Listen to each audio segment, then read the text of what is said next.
It's time for another Dice Tower review with Zee Garcia.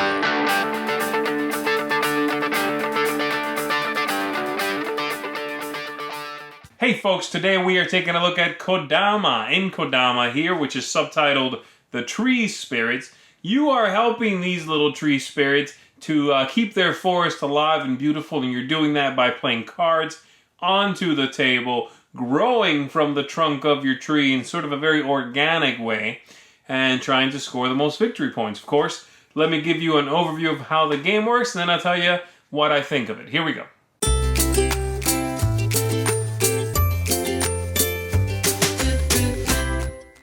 The objective of the game is, of course, to score the most victory points, of which you're going to be keeping track over here with your score tokens.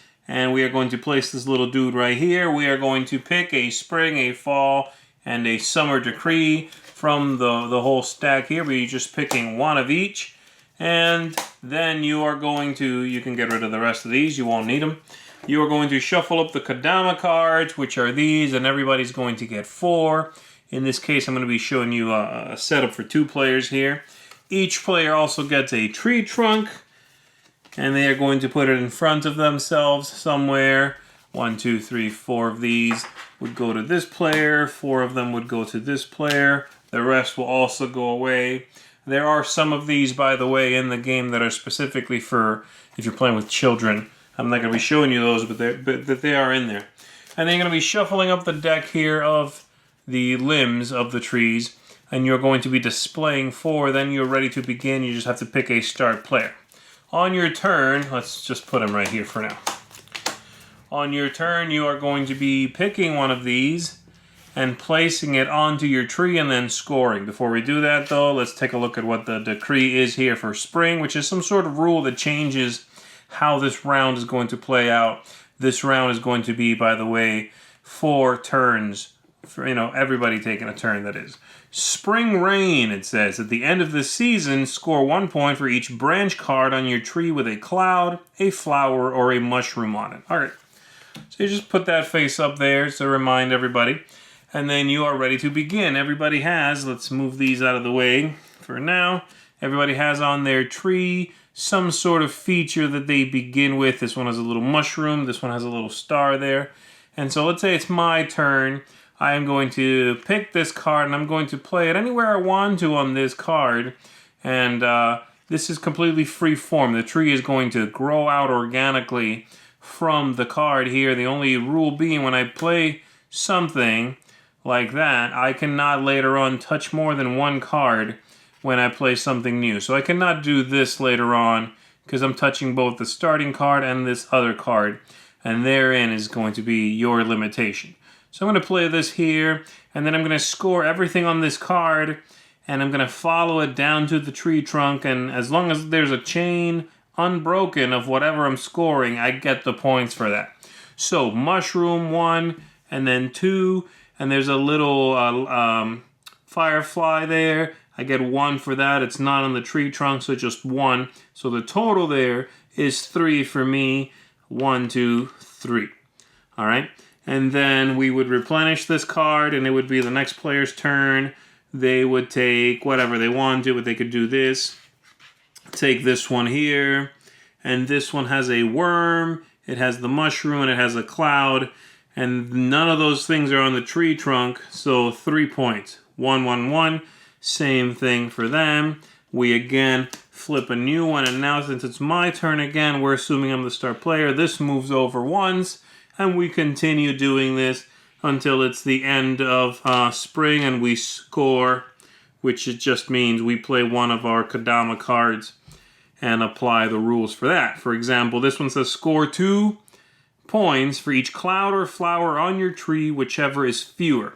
And of course, you have these at the beginning of the game, and you know you're going to be playing 3 out of the 4 because you play through 3 seasons. So you can sort of work towards what you want to do with those and when you think is the right time to play one. If you want to wait till the fall, for example, to play one of them, there's a nice amount of tactics in there. One big rule to be aware of is if you ever would place a limb, And these things, again, they continue sort of just growing out however you want them to. If you would ever place out a limb and it would score you more than 10 points, you cannot play it there.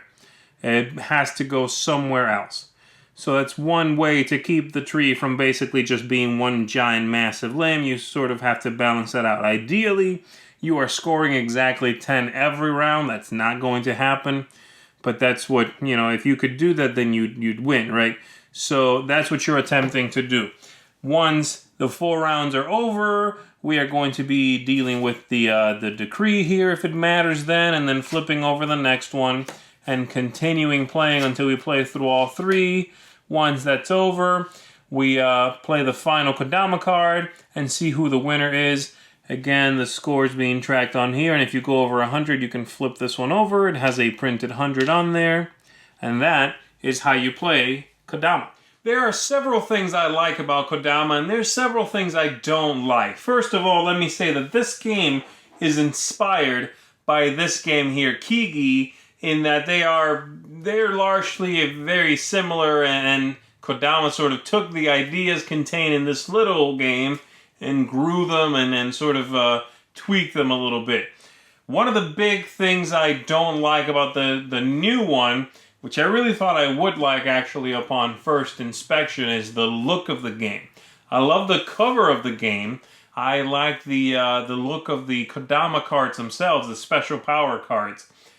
But I don't like the way the trees look. I don't like the fact that they decided to go with that brown bark on dark blue night sky.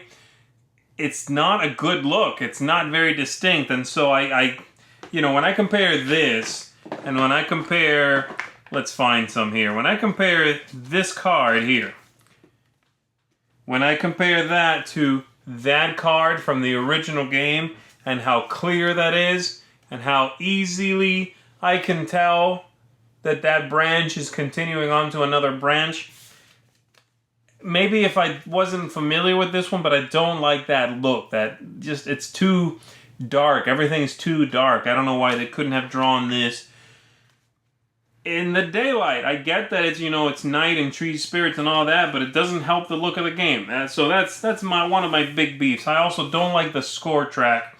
I've never liked this idea of using 2 tokens to run up the track, and then you have to jump back down on the one side and click the other one to back up, and it's fiddly. And so that's one of the issues I have with the game. Some of the things they changed from the original is you can now only play on your own tree, which is simpler, to teach, and the rule now is when you would play and score more than 10, you just don't play there. Used to be when you played and scored more than 10, you would take those cards that made that branch up. You could score 15 if you wanted to, but then you had to prune them back and you put them in a separate pile, and that pile might score you some points at the end of the game. And so the game kind of got fattened up in this version. They now have all of these decrees and they have the 3 seasons and all of this stuff. It's a longer game. There's more going on in it. I like the special powers of the decrees. I like that you get them all, and then you decide which 3 you play and when. That's solid. I really like that. It gives you focus right off the bat. But I wish the game looked as good as the original here, with some of those improvements built into it. I also think it's a little long, just a touch, for how light and simple it is. At 2, that's fine, because you kind of have a turn very often, but at more players than 2, I want the game to be over a little earlier than by the time that comes around, And so this isn't a negative review of the game. I just find it to be visually murky. I don't like the score track, and I was hoping this was going to be sort of the definitive version of this game, and it really wasn't for me. It's sort of like a sidestep more than a jump forward.